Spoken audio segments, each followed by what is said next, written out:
OBS Studio is a free and open source software designed for live streaming and video recording. It is especially useful for showing students multiple sources during a live or recorded lecture, such as your slides, a drawing surface, and your camera, all at the same time. It also allows you to switch between these sources quickly and easily. It is compatible with Windows, Mac, and Linux operating systems. Today, I will be showing you how to download and install OBS on your computer. Insert this link in the address bar, www.obsproject.com/download. Select your operating system. Click the Download Installer link.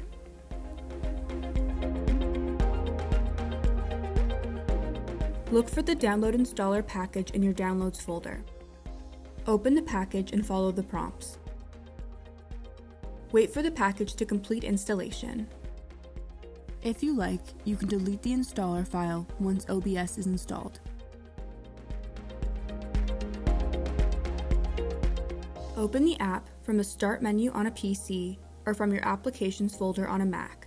I have already opened mine. Click which option best fits your needs. I will be choosing the second option. The video settings here are dependent on the hardware of your computer. If this option is available, choose 1920 by 1080 as your base resolution. This will work best with the template we will introduce later. For frames per second, I will be choosing the first option. Click Next and wait for the system to run some tests to find the most ideal settings for your computer. Click Apply Settings. Now that you have downloaded and installed OBS Studio on your computer, we'll move on to how to use and customize OBS Studio to suit your teaching needs.